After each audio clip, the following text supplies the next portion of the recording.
Nahuli na. Lagot, Lacson at Risa nabisto na. Nako, yan po mga kabayan ang ating aalamin at bibigyan ng reaksyon sa video ito.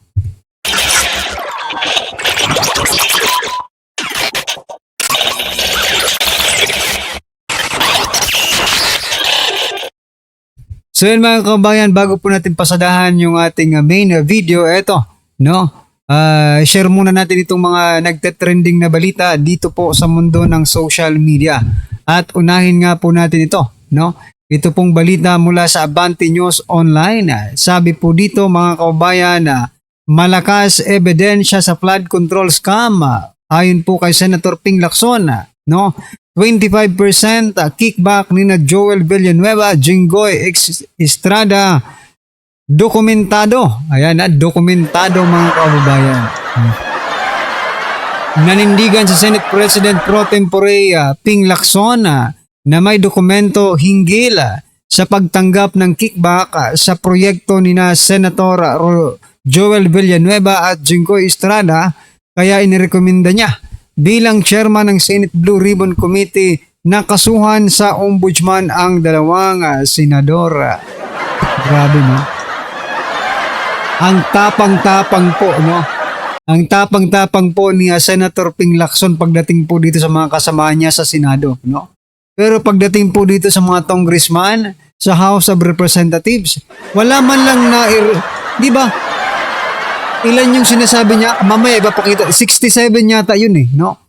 67 senators ang sinasabi noon bago pa siya magsimula mag-imbestiga sa Blue Ribbon Committee. Sabi ni Lacson, meron pong 67 na congressman na mga contractors. Pero ni isa doon mga kababayan, hindi man lang napangalanan at hindi man lang po nakasuhan ni Senator Ping Lacson. Ang kanya pong pinagdiskitahan mga kababayan ay yung kanyang mga kasamahan. Diyan po sa Senado. Diba? Kasi nga po, sabi nga ng isang political commentator, no?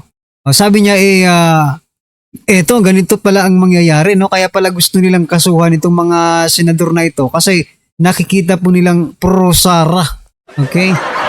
Pro-Sara po ang mga kakasuhan.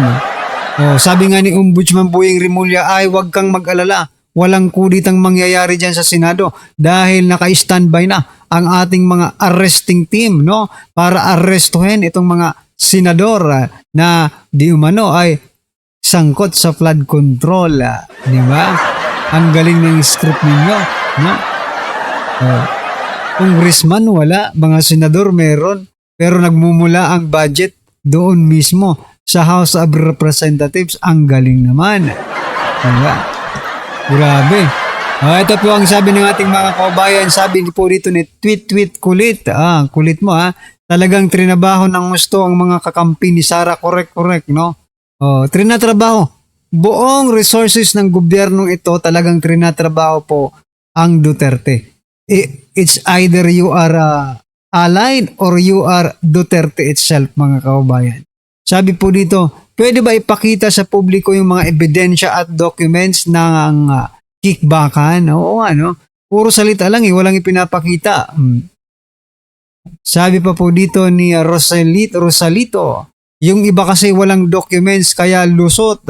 Hindi natin alam kung wala ba or talagang hindi sinadya lang na hindi talaga ipakita yung mga dokumento. Diba?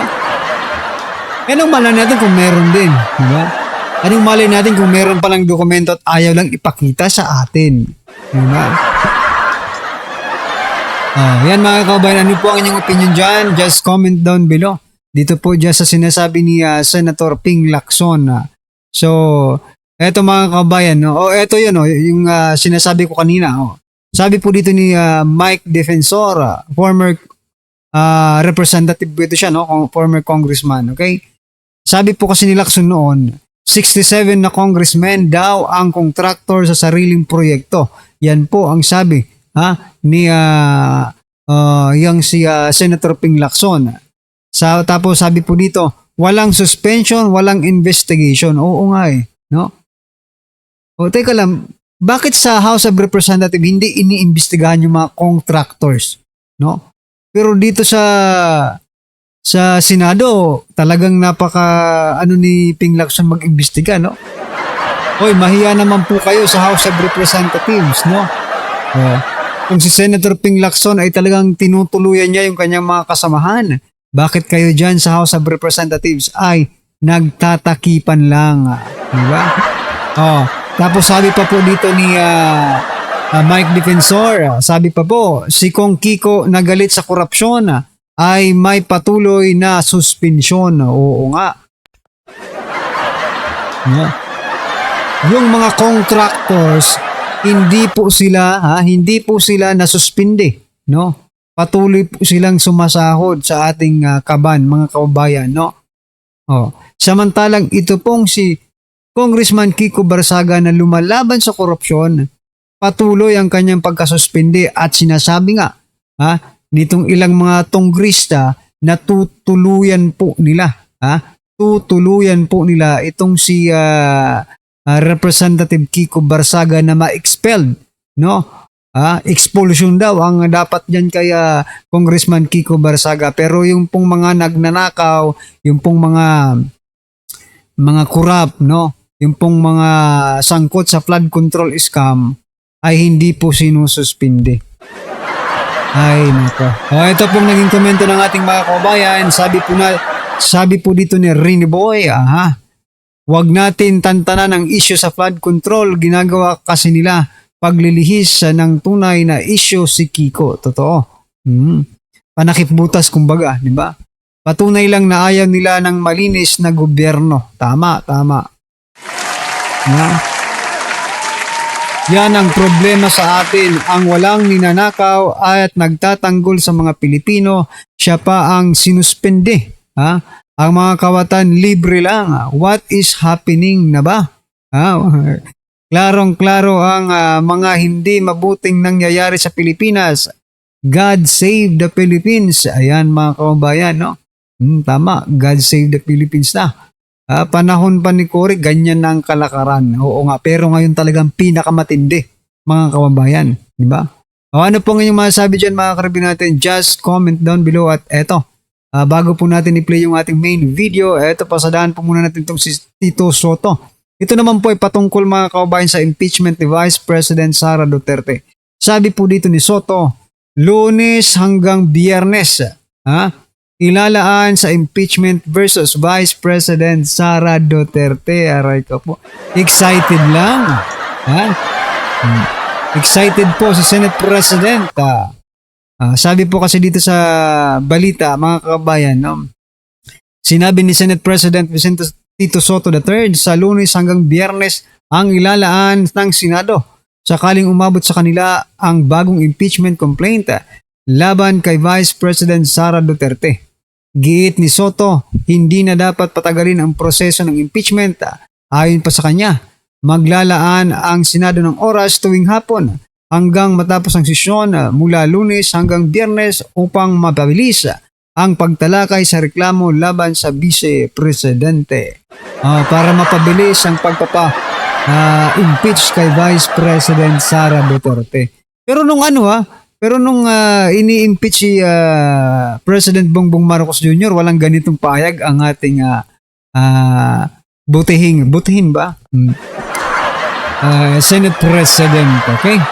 Sabi po dito ito ang komento ng ating mga kababayan, Sabi po ni Kwang Kwang, parang sigurado si Tuta Vicente Tito Soto na ma-impeach si Sara sa Congress. Oo nga eh. Pero bakit kay BBM wala naman siyang ganitong sagot na handa sila? Yan nga po yung sinasabi ko kanina, Atat na maging VP, Eat Bulaga. Atat na maging VP. Siyempre, pag napatalsik si Vice President Sara Duterte, mamimili po kasi ang presidente, no? It's either the Senate President or the House Speaker po ang pwedeng pumalit, mga kababayan, no? Sabi pa po dito, let's see if can muster the 16 votes in the Senate to convict the Vice President. If you have only 15 votes, you cannot convict the Vice President for impeachment. Ayan mga kababayan. Baka umiyak na naman ito kapag nag-game over. Nag-game over ulit. Oo. Iyak to mga kababayan. Di ba, sabi niya nga, na ano siya, nasaktan siya. Nasaktan po siya na tinatawag na tuta. No? Tapos kanina may nabasa ako na sabi niya, hindi raw siya tuta. Si Romualdez daw ang tuta niya mga kababayan. Wala kaming pakialam kung magtutaan kayo. Lahat naman, kayo ni Romualdez ay parehas na tuta lang mga kababayan, no? Alam namin yun. Kayong dalawa ni Romualdez ay parehas na tuta lang. Okay? Wag na kayong wag na kayong magtutaan pa. Alright, ayan mga kababayan, ano po ang inyong opinion, reaction patungkol dito mga kababayan? Just comment down below. At eto, pasadahan po natin to mga kababayan. Ito pong video na kung saan, sabi po dito, malaking sabwatan, Risa, Soto at Lacson, binulgar ni Vice President Sara Duterte. Ba ito mga kababayan, Vice President Sara Duterte, pasok. Rahmatullahi wa barakatuh. Madayaw, ugmaayong adlaw kaninyong tanan. Magandang araw sa inyo lahat. Ang impeachment complaint na inendorso ng akbayan ay isang papel na walang kalakip na kahit anong ebidensyang magpapatunay sa mga paratang na isinasaad dito. Hindi na ito bago. Matatandaan na ang impeachment laban sa akin ay naging sagot nila sa aking pag-alis sa gabinete. Isang hakbang na isinagawa dahil hindi na maipaliwanag ng Pangulo ang patuloy na pagkalugmok ng bayan sa kahirapan, dulot ng kanyang kapabayaan at bisyo. Noong 19th Congress, pinuksan pa nila ang isang Investigation in Aid of Legislation. Hindi upang lumikha ng batas, kundi upang magsagawa ng isang malinaw na fishing expedition para sa planadong impeachment laban sa akin. Paulit-ulit nilang ibinandera ang isyung Mary Grace Piatos bilang umano'y bahid ng katiwalian. Kahit na sa kabila ng lahat ng investigasyon ay wala silang naipakitang kahit isang direktang paglabag sa paggamit ng confidential funds. Sumunod na dito ang bentahan ng mga pirma para sa impeachment at ang mga tinaguriang for later release projects na ipinangako umano sa ilang miyembro ng Kamara upang itulang ang impeachment laban sa akin.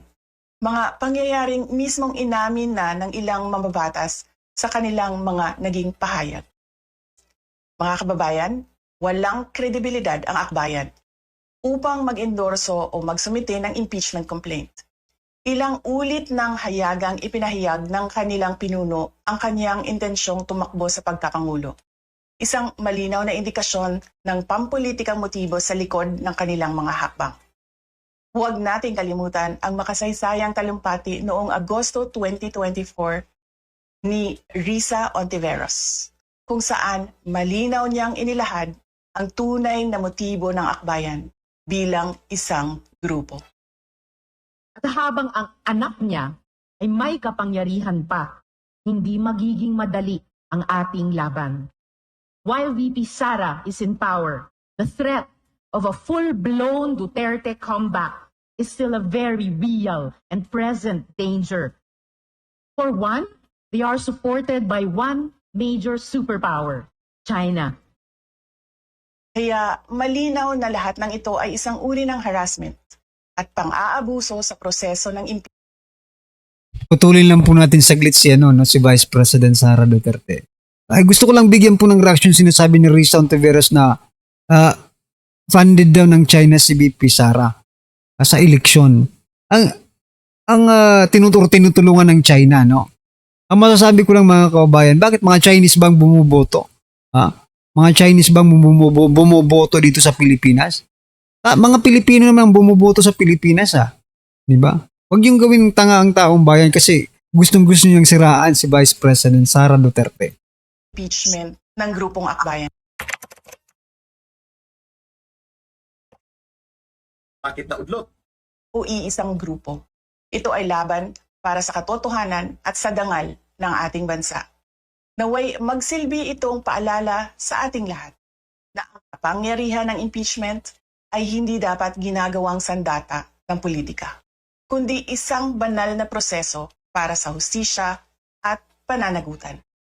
Sapagkat kapag nanaig ang abuso, ang tunay na talunan ay ang sambayanang Pilipino.